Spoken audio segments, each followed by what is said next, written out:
South India shopping mall the wedding మంత్ర సరికొత్త wedding collection south India shopping mall. ముందుగా DGP గారికి అలాగే ప్రభుత్వానికి మహిళల తరపున ముఖ్యంగా అమరావతి రైతు మహిళల తరపున ధన్యవాదాలు. ఎందుకంటే రాష్ట్ర వ్యాప్తంగా 2 రోజుల నుంచి చూసాం, రాష్ట్రాల వ్యాప్తంగా ప్రసారయ్యే ఒక టీవీ ఛానల్ డిబేట్లో ఆడవాళ్ళని ఎంత కించపరిచే విధంగా నీచమైన వ్యాఖ్యలు చేశారో మనం అందరం కూడా చూసాం. దాన్ని ఆడవాళ్ళ గౌరవం మీద దాడిగా మనందరి బాధ్యత, దాన్ని యాక్సెప్ట్ చేయాల్సిందే. అలాంటిది కంప్లైంట్ ఇవ్వగానే వెంటనే ఎఫ్ఐఆర్ చేసి యాక్షన్ తీసుకున్నందుకు ముందుగా పోలీసు వాళ్ళకి మహిళల తరఫున, రాష్ట్ర వ్యాప్త మహిళల తరఫున కూడా మహిళా కమిషన్ కృతజ్ఞతలు తెలుపుతుంది. ఎందుకంటే గత 5 ఏళ్లలో ఇది ఒక సంస్కృతి అయిపోయింది. ప్రతి వాళ్ళకి ఏంటంటే ఎవరి మీద ద్వేషం ఉన్నా లేకపోతే ఎవరి మీద కోపం ఉన్నా ముందుగా మహిళల్ని మధ్యలోకి లాగేస్తున్నారు.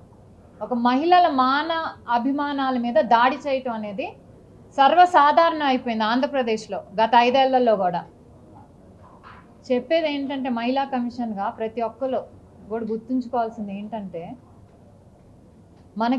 మన మగతనం చూపించుకోవడానికి ఆడది కావాలి, చేతగానితనం కప్పిపుచ్చుకోవటానికి ఆడది కావాలి. అలాగే రాజకీయంగా ఒకరి మీద ఒక ద్వేషం ఉంటేనో, ఒక పార్టీ మీద ద్వేషం ఉంటేనో వాళ్ళని కించపరచాలంటే ఆడవాళ్ళని, అలాగే నాయకులు ఆడవాళ్ళని మధ్యలోకి తీసుకొస్తున్నారు. ఇది ఎంతవరకు సమంజసం? ఏం తప్పు చేశారు? వాళ్ళు ఇళ్లలో కూర్చుని ఆడవాళ్ళు వాళ్ళ పని వాళ్ళు చేసుకుంటున్నారు. మీ రాజకీయ దురుద్దేశాల కోసం ఒక ప్రాంతం మీద ద్వేషంతోనో, ఒక మనిషి మీద ద్వేషంతోనో ఆడవాళ్ళని కించపరచడం అనేది యాక్సెప్టబుల్ కాదు. ఇది ఒక నీచ సంస్కృతికి తెరలేపారు గత 5 ఏళ్ల కాలంలో. ఇప్పుడు ఇది జరుగుతుందంటే, ప్రభుత్వం మారాక ఇది జరుగుతుందంటే, ఎందుకంటే గత 5 ఏళ్లలో శిక్ష పడలేదు వాళ్ళకి, ఎవరు కూడా శిక్ష పడలేదు. ఇష్టం వచ్చినట్టు ఏదైతే కొన్ని రాజకీయ పార్టీల ముసుగులో కొన్ని మీడియా ఛానల్స్ ఏవైతే ఉన్నాయో వాళ్ళందరూ కూడా ఇష్టం వచ్చినట్టు మాట్లాడారు. కానీ ఎవరు యాక్షన్ తీసుకోవాలి. అప్పుడు ప్రభుత్వం కానివ్వండి, మహిళా కమిషన్ కానీ ఎవరు యాక్షన్ తీసుకోవాలి.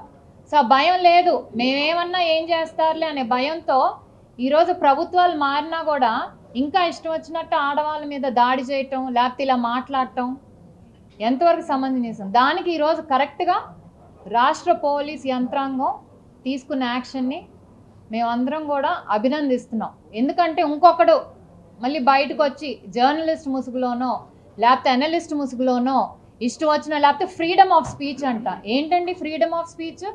ఫ్రీడమ్ ఆఫ్ స్పీచ్ అంటే ఇష్టం వచ్చినట్టు మాట్లాడతారు ఆడవాళ్ళ మీద.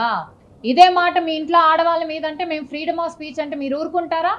ఊరుకోరు కదా. అలాంటిది మూకుమ్మడిగా మహిళల్ని, రాజధాని అంటే అది ఆంధ్రప్రదేశ్ రాజధాని అండి, కేవలం అమరావతికి సంబంధించో గుంటూరు కృష్ణా జిల్లాకు సంబంధించో కాదు, ఆంధ్ర రాష్ట్ర రాజధాని. మీరు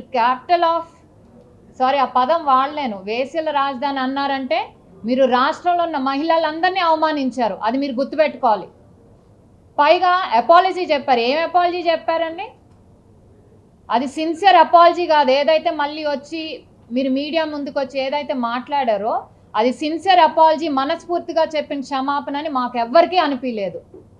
పైగా ఇంకా వెటకారంగా మాకు ఫ్రీడమ్ ఆఫ్ స్పీచ్ ఉంది, దీన్ని వేరే ఛానల్స్ అందరిలో తిప్పి ఇంకా దాన్ని పెద్ద ఇష్యూ చేస్తున్నారు, వాళ్ళకి అమరావతి మీద ప్రేమ లేదా, పైగా క్షమాపణ కూడా చెప్పలేదు ఆడవాళ్ళకి. బాధపడ్డారంటే క్షమాపణ చెప్తాను, కానీ మా యాజమాన్యం బాధపడుతుంది మా వల్ల కాబట్టి వాళ్ళ క్షమాపణ చెప్తున్నా అంటే వాడు ఎంత అహంకారమో చూడండి ఆ ఛానల్ వాళ్ళకి.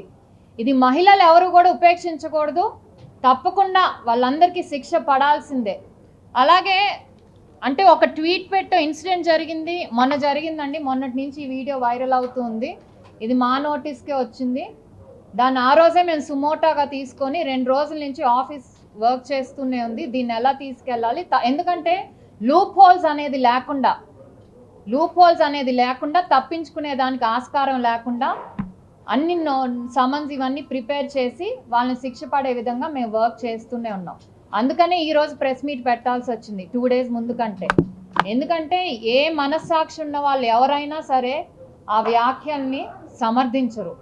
ప్రతి ఒక్కరు కూడా రాష్ట్ర వ్యాప్తంగా, దేశవ్యాప్తంగానే ఎక్కడైనా తెలుగు వాళ్ళు ఉన్నారో అందరూ కూడా నిరసనలు తెలిపారు, ఇర్రెస్పెక్టివ్ ఆఫ్ పార్టీస్. ఇదంతా ఇంకోటి కూడా చూస్తే మన మహిళల ఇష్యూ మెయిన్ హైలైట్ అయింది కాబట్టి కమ్యూనల్ ఇష్యూస్ కూడా తీసుకొచ్చాడు. రాజధాని ఏంటి, అది దేవతల రాజధాని అంటే మేము క్రిస్టియన్ దేవుడు అనుకోవాలా, ముస్లిం దేవుడు అనుకోవాలా? అసలు ఆ ఉద్దేశం ఎందుకండి వాళ్ళకి? దేవుళ్ళు ఎవరైనా ఉండొచ్చు, అందరూ ఒకటే.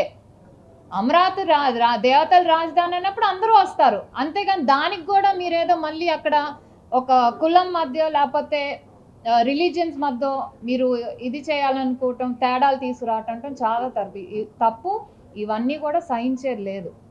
అలాగే మేము ఏదైనా లేకపోతే మన మీడియా అనుకూల మీడియా ఉందో, ఒక ఛానల్ ఉందో, మేము ఏం మాట్లాడినా చెల్లిపోతుంది అనుకుంటే తప్పు. అది ఫ్యాక్ట్స్తో మాట్లాడాలి. మేము ఈ 2 రోజులు వర్క్ చేసి కూడా ఫ్యాక్ట్స్ తీసుకొచ్చాం. ఏదైతే 150 ఇన్స్టిట్యూట్స్ ఉన్నాయి అన్నాడు గుంటూరులో, registered working with female sex workers అని అన్నాడో అది చాలా తప్పు. ఇది ఏపీ సాక్స్ అంటే Andhra Pradesh state AIDS control society ఇచ్చిన డేటా అండి. వీళ్ళకంటే కరెక్ట్గా ఎవరు ఇవ్వరు. ఈ డేటాలో ప్రతి ఒక్క డిస్ట్రిక్ట్, ప్రతి ఒక్క ఊర్లో ఎంతమంది ఫీమేల్ సెక్స్ వర్కర్స్ ఉన్నారు, ఎంతమంది ఎన్జిఓస్ వాటి కింద వర్క్ చేస్తున్నారనే డేటా చాలా క్లియర్గా ఉంటుంది.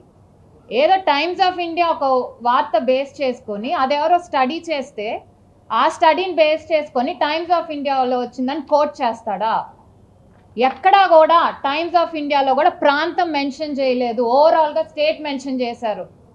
ఆ మాత్రం బుద్ధి జ్ఞానం ఉండదు యాజ్ అ జర్నలిస్ట్? చదువుకున్న వాళ్ళే కదా.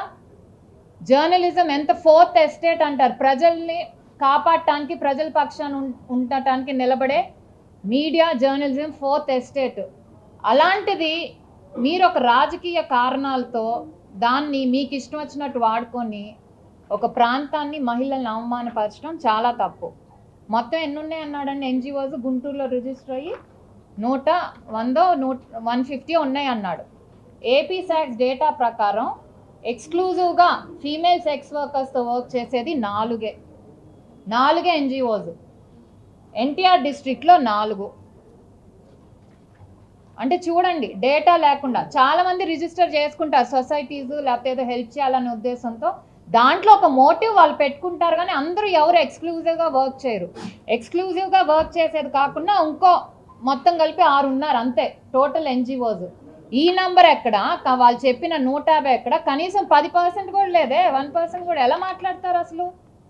అది ఒక పబ్లిక్ డిబేట్ ఛానల్లో మామూలుగా ఎక్కడా కూడా అండి. ఈవెన్ స్టడీస్ చేసినా, ఎవరైనా స్టడీస్ చేసినా, గవర్నమెంట్ చేసినా, ఎన్జిఓస్ చేసినా, ఎవరు చేసినా కూడా ఎక్కడ ఇంగ్లీష్లో అయితే ప్రాస్టిట్యూట్స్, తెలుగులో అయితే వేశ్యలు అనే పదాన్ని ఎక్కడా వాడరు, సెక్స్ వర్కర్స్ అనే వాడతారు. అలాంటిది ఒక పబ్లిక్ ఛానల్లో, ఇంతమంది మహిళలు పిల్లలు చూసే ఛానల్లో ఆ మాట వాడారంటే అది ఎంత అవమానకరం. లెక్కలేనితనం, బేసికలీ లెక్కలేనితనం. మమ్మల్ని ఎవరు ఏం చేయలేరనే లెక్కలేనితనం. ఆడవాళ్ళు ఏం పాపం చేశారండి? అమరావతి ప్రాంత ఆడవాళ్ళు ప్రభుత్వం అడిగితే భూమి ఇచ్చారు రాజధాని కోసం, త్యాగం చేశారు. అది త్యాగం అనే అంటాం మేమందరం. త్యాగం చేశారు. త్యాగం చేసినందుకు గత 5 ఏళ్లలో రోడ్లు ఎక్కారు, పోలీస్ స్టేషన్ చుట్టూ తిరిగారు, అలాగే మహిళా కమిషన్ చుట్టూ కూడా తిరిగారు, కానీ ఎక్కడా న్యాయం జరగలేదు.